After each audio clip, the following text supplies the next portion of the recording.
Welcome to Counties in Focus that comes to you on every Wednesday at 9 p.m. right here on Lookup TV. My name is John Matava, and today we are discussing about the progress of the COVID vaccine that has been rolled out last week, as well as we'll be looking at the the frequent increasing of the fuel prices in the country.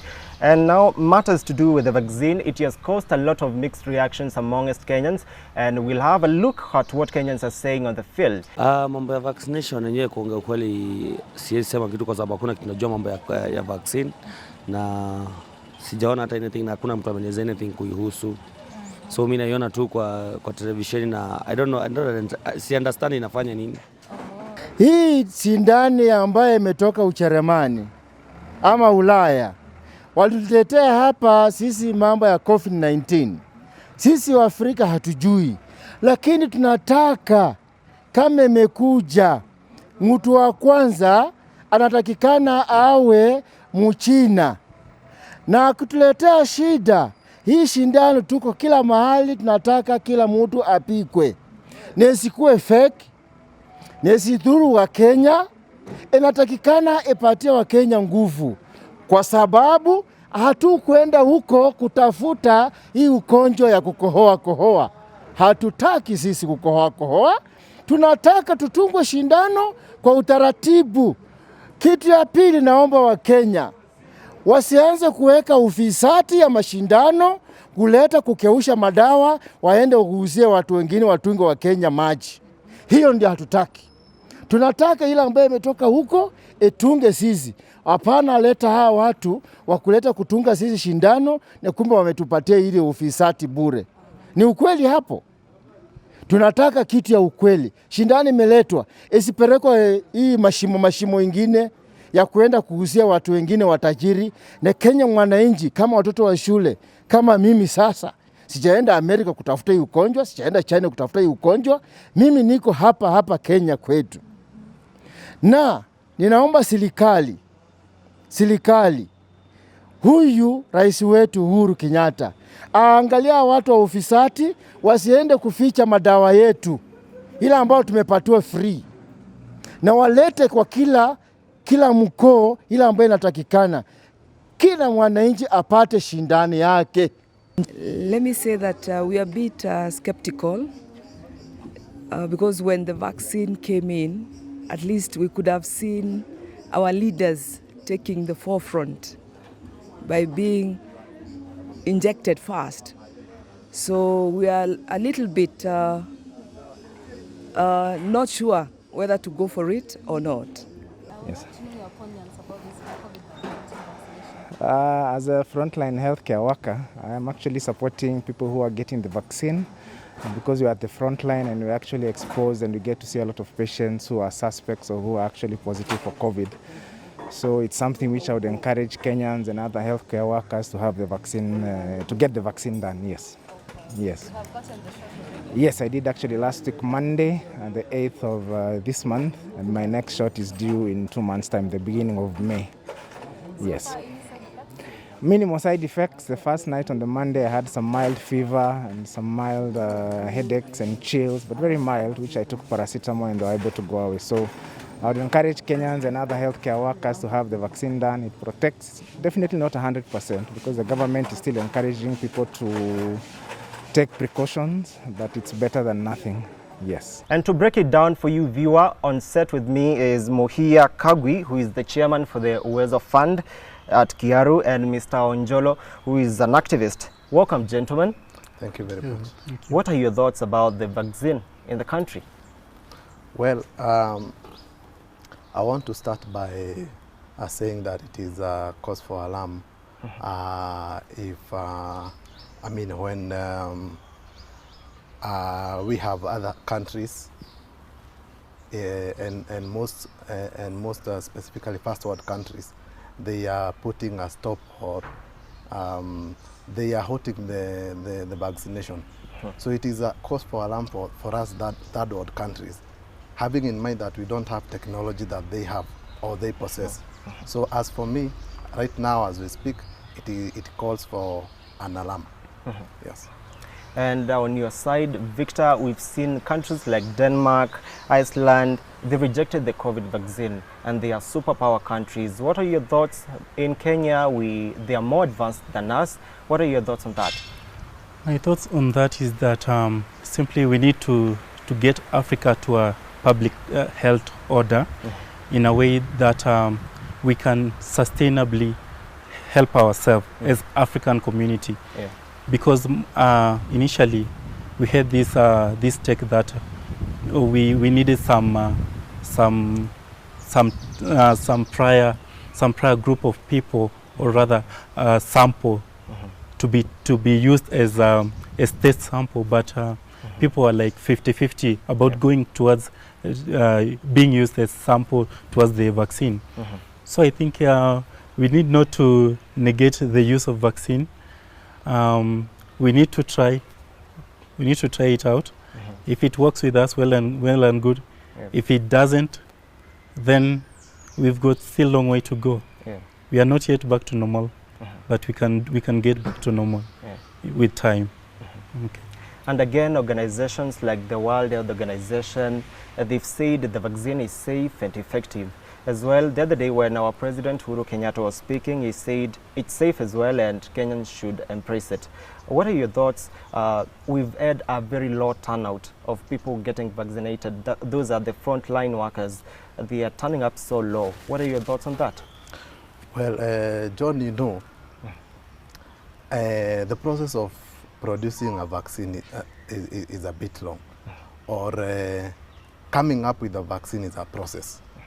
And we have so many vaccines that have been produced, and if you look at the history of those vaccines, you'll see they somehow take like 2 or 3 years to produce a vaccine. Yeah. But this one for COVID-19 took only 1 year.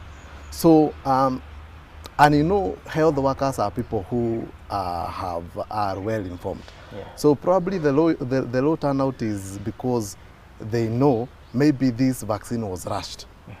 So that is probably their main concern, because there's no way you can tell me even up to today we don't have a HIV and AIDS vaccine.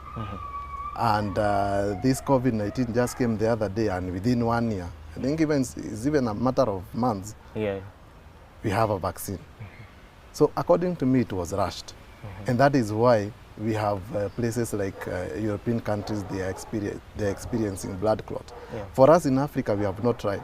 I was reading the newspaper, I think, yesterday, and I think also South Africa has also halted the process. So now that we have not tried in Kenya, and the process is still continuing, people are still in fears because it has been tested elsewhere, and now we have seen the repercussions. So because of the rushing of the vaccine production, I think that is why we are experiencing such challenges. Yeah. And Victor, on your side, you know very well that Kenyans are hard to convince. How best can we help them understand about the COVID vaccines? Because we've had so many speculations and allegations of causing blood clot. How best can we make our Kenyans understand about it? To make Kenyans understand about this COVID-19 vaccination, is all about public participation and investing more in matters concerning public participation. Because matters going around on social media is that I read a tweet yesterday that there were some people are castigating the AstraZeneca vaccine, but they were all in support of Pfizer, the alternative vaccine, and they were saying that it's more political. Why are you castigating this one and you are not promoting this? So it's all about a matter of mass educating people on matters concerning the vaccination, and we should get this mechanism as top-down mechanism, in that our leaders should show a good example going to get this vaccine for the public down there to accept it, not the bottom-up, but rather the top-down mechanism. And again, Muhiu, we have so many vaccines which have emerged. Why is it that Kenya, we are for the AstraZeneca vaccine? I think because that is to our best, or I mean, to the best of our knowledge, maybe that is where we think we should.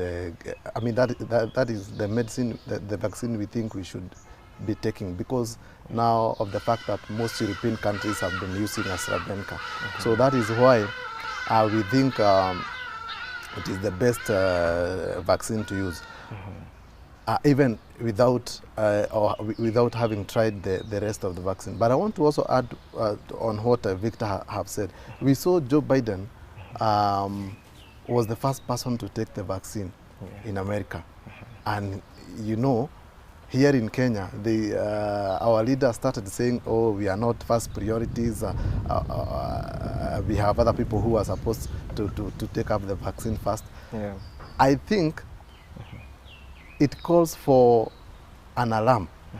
And the health workers will also be very worried now that if the leaders, the topmost leaders cannot be the first one to take up the vaccine, how then are we going to be the one to be tested? Yeah. Yeah.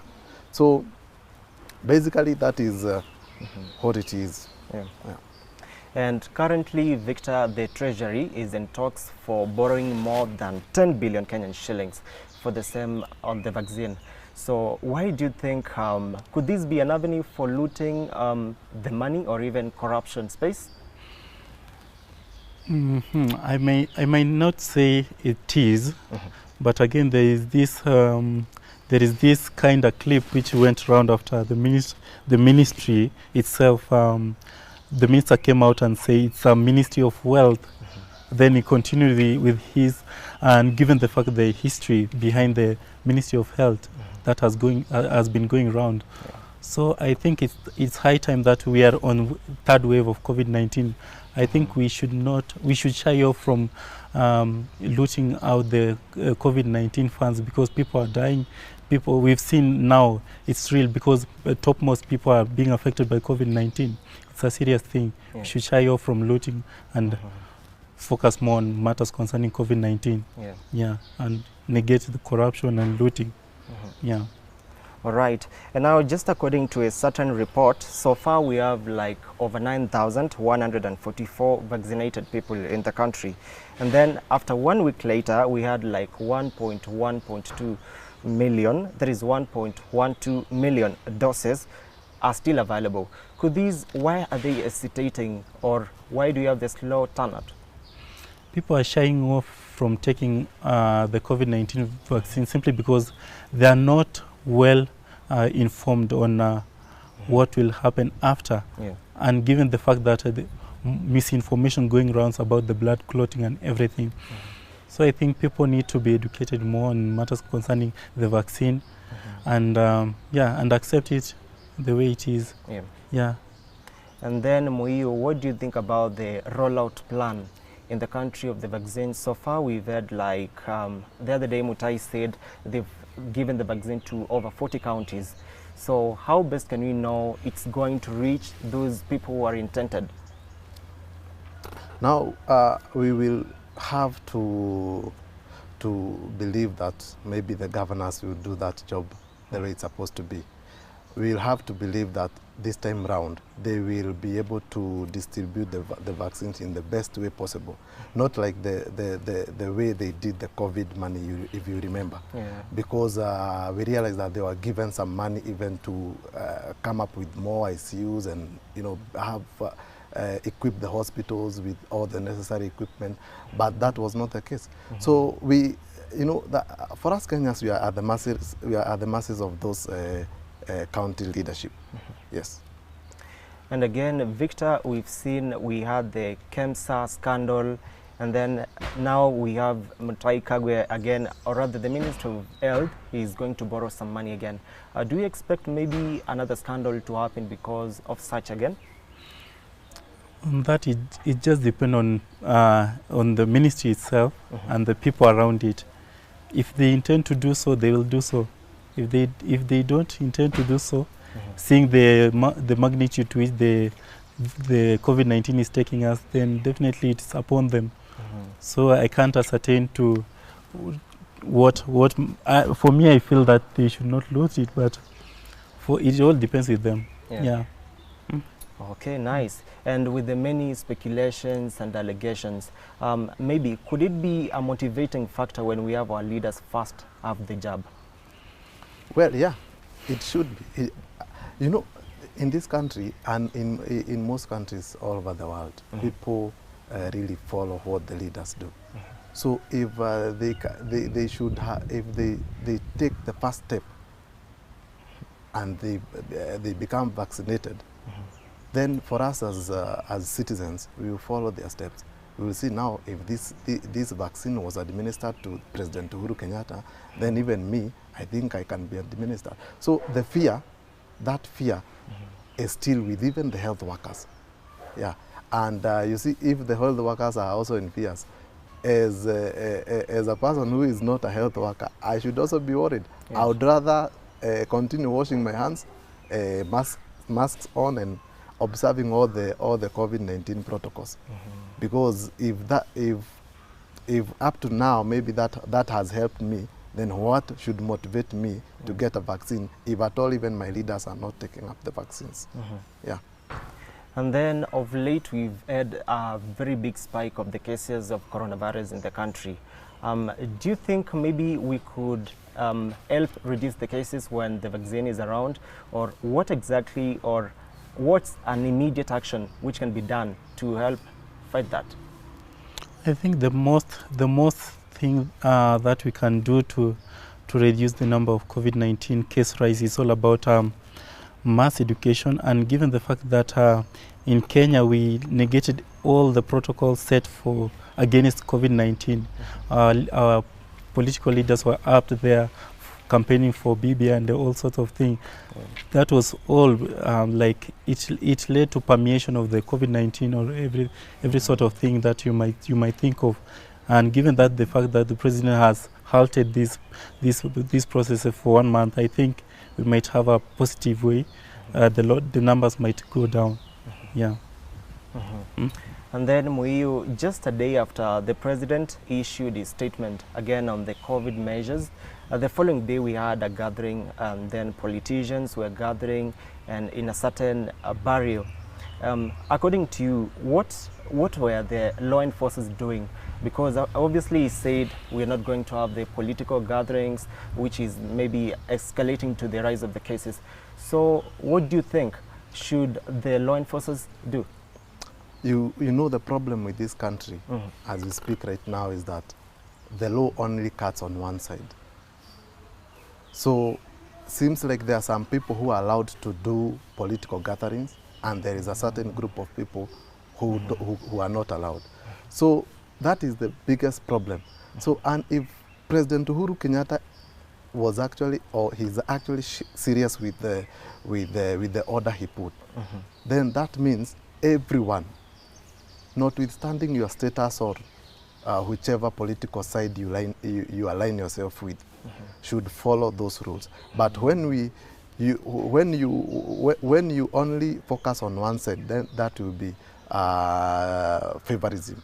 You remember, John, President Kenyatta was actually among the first people who again negated these measures when he also started touring in the name of selling BBI and such things. So you see, as a leader, when you show people that you don't follow what yourself have set as the orders, then what do you expect with the rest of the citizens? They will also follow your route. So the law enforcers, they should know that they are not political leaders, or they are not politicians. They should enforce the law in every place or every person, or use the law where it's supposed to be used for every person, notwithstanding your political side or your status. Yeah. Yes. Okay, thank you. And again on you, Victor, the common mwananchi is the most targeted, or rather is the most at the lowest level there. So how best can we make sure that they are safe amidst the COVID, and then we have the vaccine? For a common mwananchi is just to observe the safety protocols set by Ministry of Health, That is the washing of hands, observing the social distance, using the hand sanitizers if they are able to. That's the only way that common mwananchi can be able to safeguard. And if you are able to access the vaccine, please just go and get vaccinated. Okay, and again, Muiyu, we're having the vaccine with us, yes. So what do you think the common mwananchi should impress to make sure that they follow the protocols, or rather they should voluntarily make themselves vaccinated? Mr. President told us, and the health secretary, cabinet secretary told us that the vaccination is a voluntary, process. Or yeah. So I don't think we should compel people, or there should be something compelling them to be vaccinated. Because again, if someone, for example, like me, I feel like I'm safe if I'm continually washing my hands, mask on. But maybe there's someone else who will feel, well, I need a vaccine. So as long as there is public awareness of the importance of that vaccine, I think we should leave it at that. Then we leave it at for the people to decide whether they want to take up the vaccine or not. Yes. Okay, thank you. And again, Victor, we have the jabs with us right now.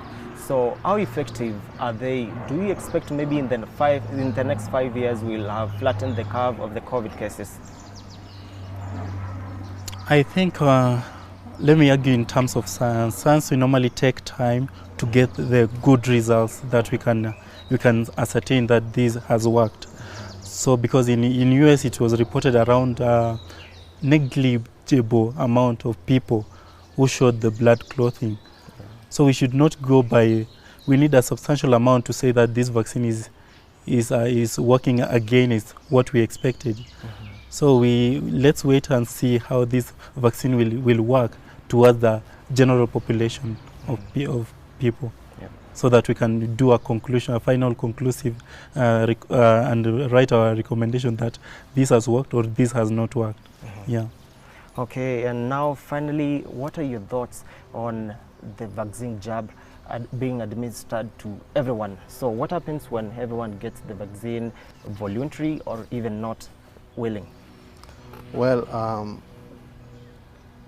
it depends with whether the vaccine will work.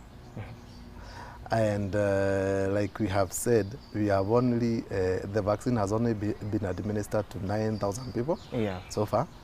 So, and again, we will require time, just like my friend Victor has said here, we will require time to see whether the vaccine is for sure working. So if it is working, then I think for the next 5 years, I think we will be done with this thing. Yeah. Completely. All right, thank you so much on that. And that takes us for a short break. We shall be right back. And welcome back to the program. Thank you so much for staying with us here on Counties in Focus. And now we're discussing about the ongoing vaccination amongst the frontline workers in our country. As well, we'll have a look at the fuel prices rise in the country as well. Now to matters to do with the fuel prices in the country. How has that affected you as a Kenyan citizen first? You know, fuel is a broad thing, and when you touch fuel, you touch very many sectors, because nearly every sector in this country uses fuel. So when the tax is increased, or maybe when we increase the fuel up to 122 right now, you increase every other sector. What does that mean? The production man, the food production man, will increase his products. The people who manufacture any other part of anything that we use in this country, we also increase their things, or the price of their things. So what does that mean? We as Kenyans will have to dig deeper. We'll have to dig deeper, and it is a challenge, especially at this time of the pandemic, where we actually we actually hope the government would have actually scaled down those taxes, and even the tax relief that was introduced in January, you are actually thinking it should be down. At this time, I don't think it is the right time to increase the fuel. Well, that is from the discussion. You can always be part of this discussion by following us on the social media platforms at Lookup TV, as well as engage us on the SMS line, which is 20374. Let us know what you think about our topic of discussion.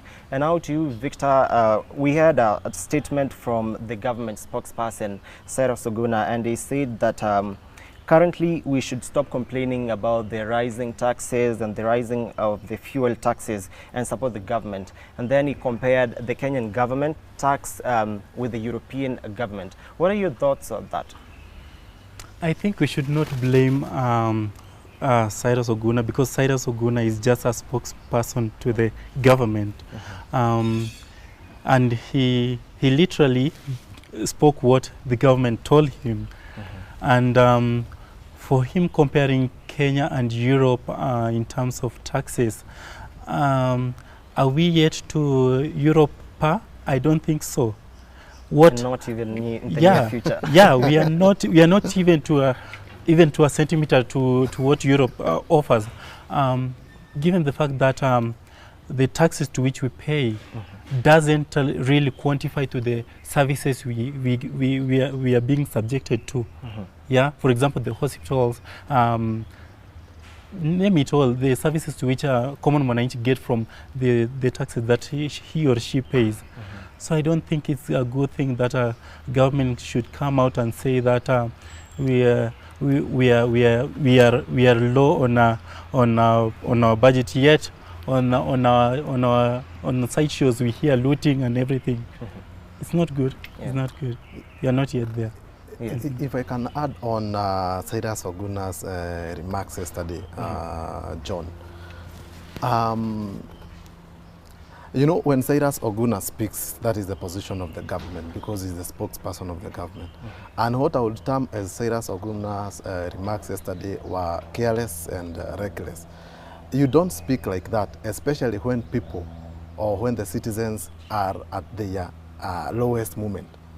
You don't speak like that. And especially when you are a government official at that point, you're supposed to give them hope. He was actually even supposed to tell us, now this will take for a short while. Maybe that is what we wanted to hear. But when he tells us that we compare, that we actually contribute nothing compared to European countries, it was very careless and reckless. Because he is like watering down our efforts, knowing that European countries are first world countries. You cannot compare us with the first world countries. The amount of tax we produce or the amount of tax we pay, that is at our level, and that is how far we can go. So it was completely out of order. He should actually apologize to the Kenyans. Yeah, and again on the statement, Victor, what do you think? How will the common mwananchi at the lowest level get the point? How does it sink in their mind?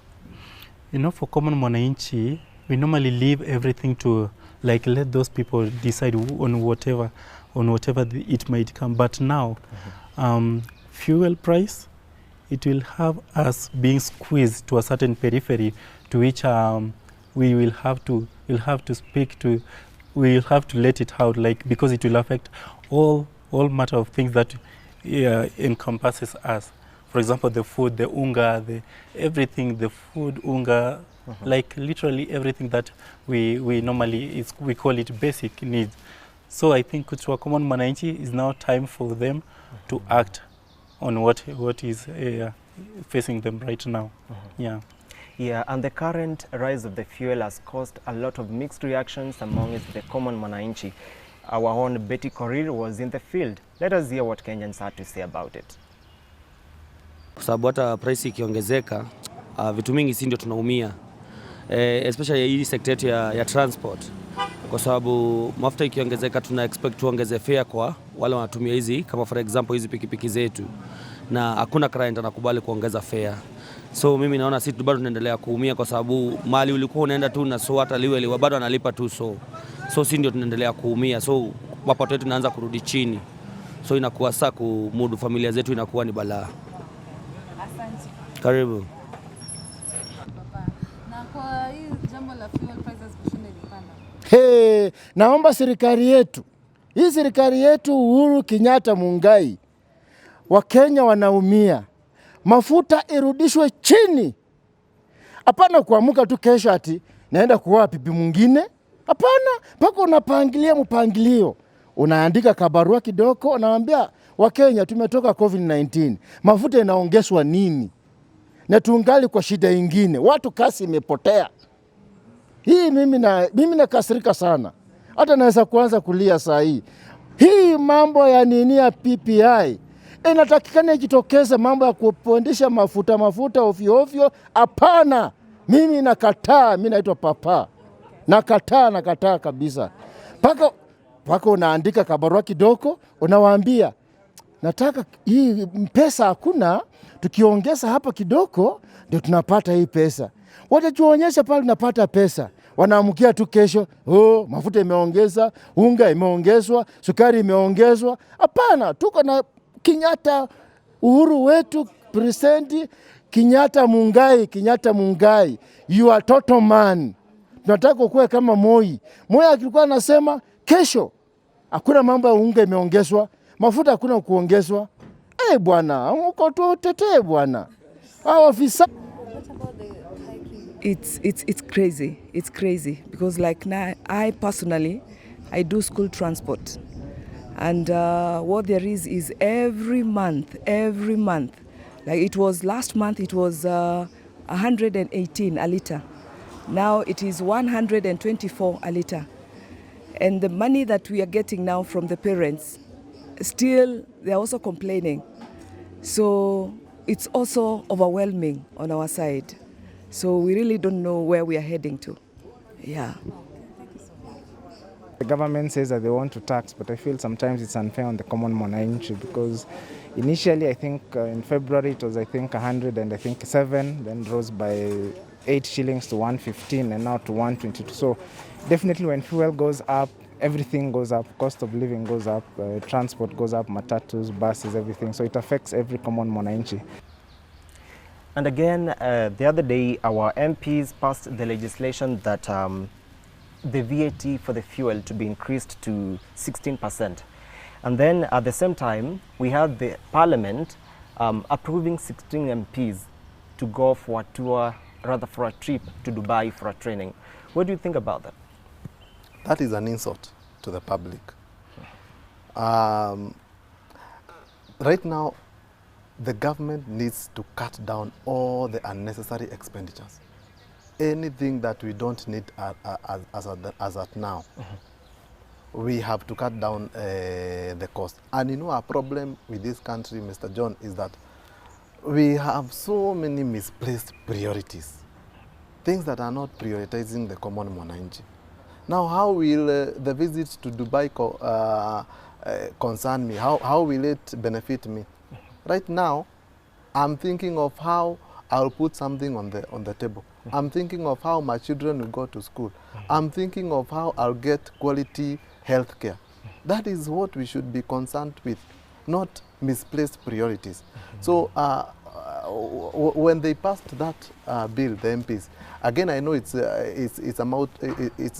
again, I know they are turning between the IMF, you know, compelling the country with paying the debt and such things. But even if we are paying debt, because we have to pay debt, hata kwa Kiswahili wanasema siri ya deni ni kulipa ama kitu kama hiyo. So even if we are paying debt, we should try and scale down all the unnecessary expenditure. Yes. And again, Victor, do you think the taxpayer, the Kenyans, that is, who can we blame? We elect these leaders, right? So who can we blame on this? I think it's a two-way traffic on this, simply because we elect these leaders. They come to us. Actually, this is now the time to which they are coming to us because of 2022. They come to us with some little things that we say kitu kidogo. And for us, we take it easy, and we see these people who normally give us something. They are the good ones. Then we forget about the manifesto. Yeah, we forget about the manifesto totally. And again, these leaders come to us with a mentality that they will come and solve issues for us. But when they get the opportunity there, they are being influenced by the people actually, for example, they are party leaders because they are supposed to act according to, we've seen most of them come in and they realign themselves, not according to what they told the public initially, but according to what their party leader, or rather somebody who made them come in, they align themselves towards what their party, their godfather, if I may say, tells them. Yeah. And again, we the taxpayers as well, we put these people on priority. We want to make them stay on the seats. So maybe a person is given a chance. What happens to them? Because we've seen some cases where they come begging at the bottom line, saying, when you elect me, I'm going to do this. What happens when they go there?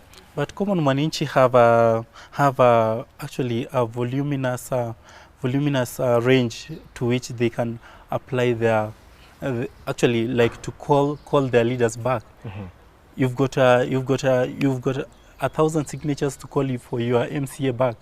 Yeah, your MCA has got power to call back your MP back, your senator and your governor too. So I think we've got power. It's only that the common Mwananchi is not like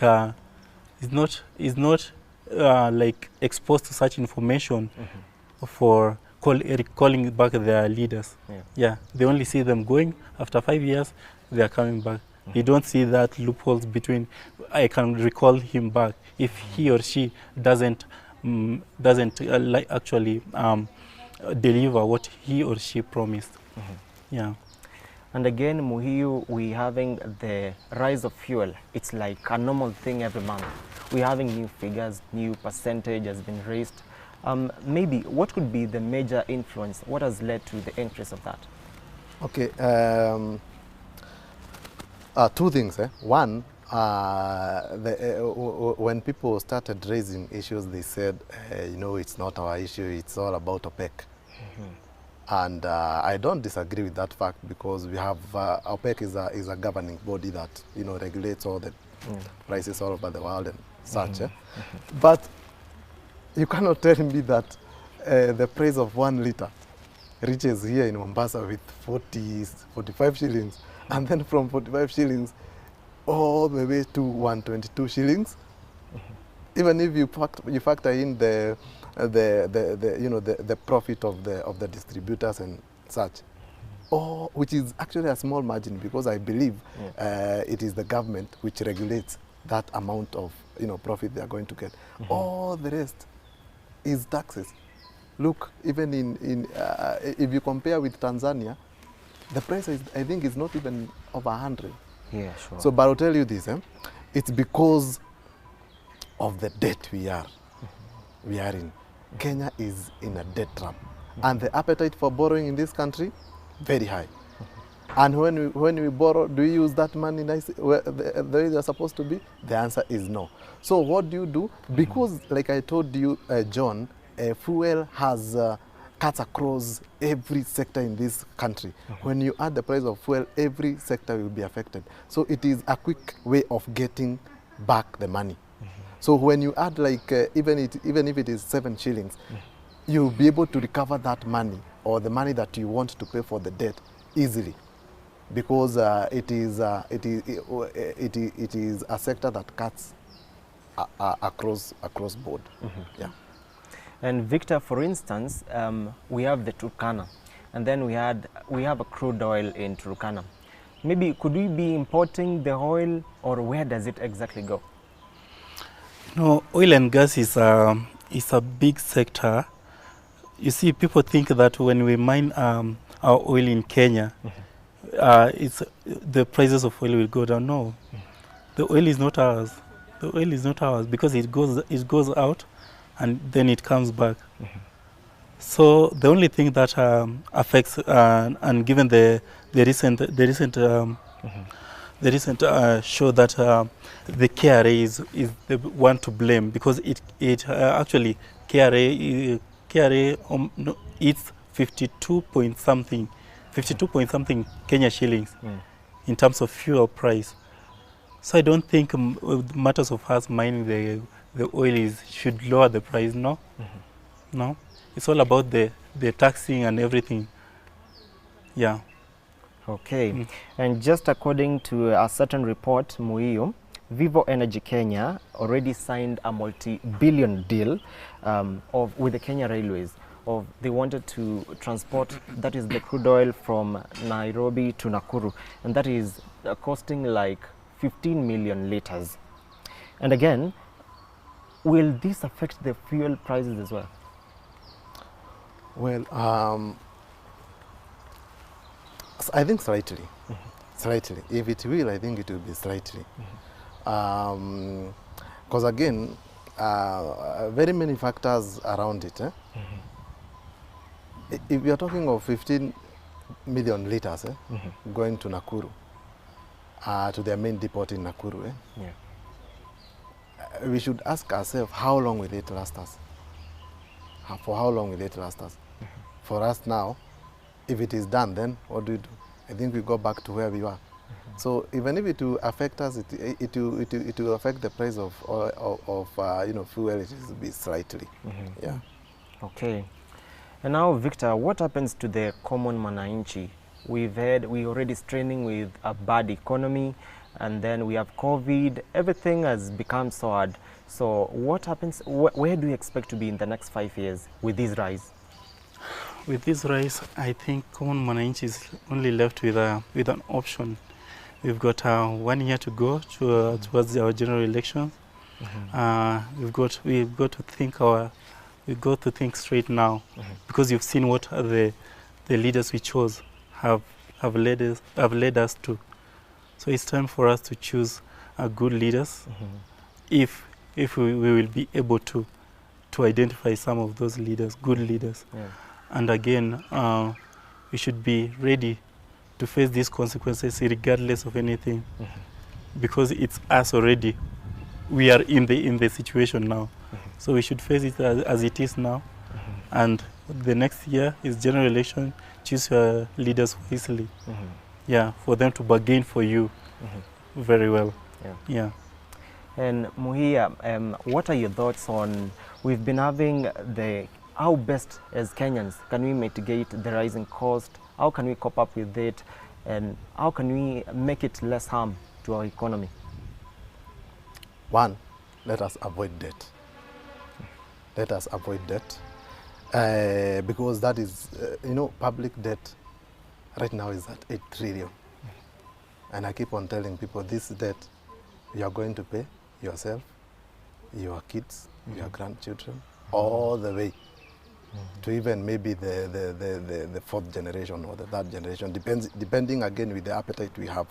So if we can be able to avoid that right now, we'll be able to go somewhere. Then on the other thing, let us now inject money on SMEs. Let us stop bailing out unprofitable organizations like KQ, I think the other day. We invest money in big things that are unprofitable. Mumia Sugar, we inject money there, or we give them I don't know what. If we can inject money on SMEs, I think that is where we are going to get it right, because that is the biggest sector that employs people in this country. So if we can avoid that, then we will be able to go somewhere. Yeah. And Victor, what are your thoughts on the same? How can we mitigate this? How can we make it more or even less harm to our economy? Okay, to add on what my friend has said is, recently we heard of our Auditor General, Madam Nancy. She said rather that the government has rechanneled 50 billion that was supposed to go to SMEs towards paying of salaries and the parks and the travel for the leaders. I think we need to set our priorities right.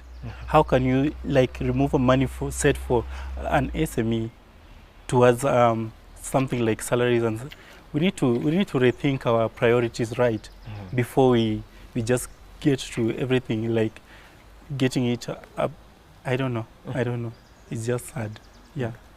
And now with the situation at hand, so how best do you think we can revive the economy, and how can we approach it better?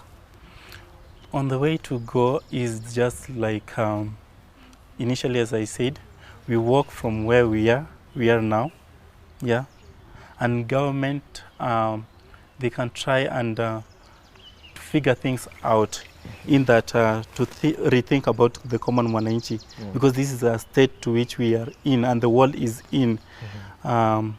The state of COVID-19 is not a laughing matter, and common mwananchi is actually at pain. So it's time to reach a government to rethink on how it handles the common mwananchi, not about how it handles itself, but rather how it handles common mwananchi, because common mwananchi is everything. Yeah.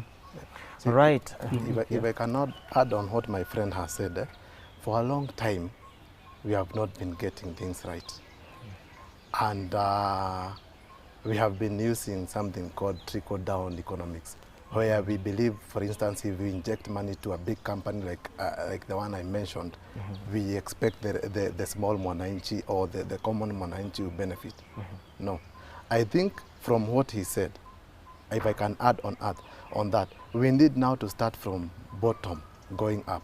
And that is what, you know, the Deputy President is synonymous with, calling it the bottom-up philosophy. If we can be able to help the common mwananchi, do you know how many people pay taxes in this country? Apparently, most of them are those people who are employed, those people who have a salary. But those people who are down there, they don't pay taxes. Now imagine if we empower them. They will be able now to contribute to the revenue of this country. They will be able to pay taxes. If one person can move from down there to get a kiosk, you'll be getting, the government now will be getting some taxes from there. That means we will now not be borrowing more money, because we'll be able to be living within our means. So for the first time in this country, even for us, the citizens, we have a responsibility to get things right.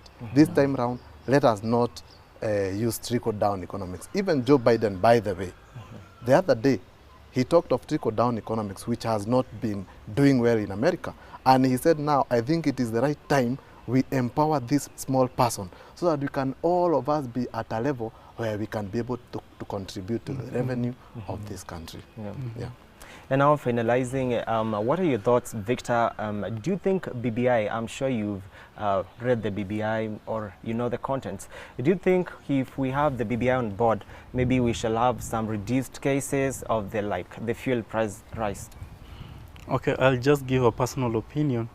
I don't think that BBI will solve matters concerning the state we are now, because given the fact that we are going to increase more offices, we are going to increase, actually we are going to suffer more if BBI is going to sail through. So common mwananchi, be watchful. Yeah. All right, what are your thoughts again? BBI is a leader's document. Let the people get that. It is a leader's document. That is why you see all these people are ganging up. Musalia Mudavadi, Kalonzo Musyoka, Moses Wetangula, Uhuru Kenyatta, Raila Odinga, all of them, they are ganging up because they want it to pass. Let me ask you, if we add more constituencies, we get now 70. Do we really need representation in this country, or we need resources? The answer is very clear, is that we need resources. So the offices are going to be added. And who is going to pay for that money? It is me and you. If you talk of something else like what they called, adding money to the counties from I don't know what percentage to that 5%. Currently, John, there is nothing that is stopping the government to give that 5% to the counties. So the only thing is that it is sugar-coated a little bit, so that now the youth can be motivated, with tax reliefs and help by I don't know grace period, so that they can be able to pass the bill. But after that, we will continue crying. We will continue crying. So again, this is my personal opinion. For me, if it came to me, I would vote no. I'm not saying what people should do, but the people should get it right. It is a leader's document. It is not at any given chance geared towards helping the common mwananchi. Yeah. All right, thank you so much, Mr. Muia Kagwe and Mr. Victor Onjolo, for making time for this discussion. And that brings us to the end of the discussion. Thank you so much for watching. Our sign language interpreter has been Josephine Aoko.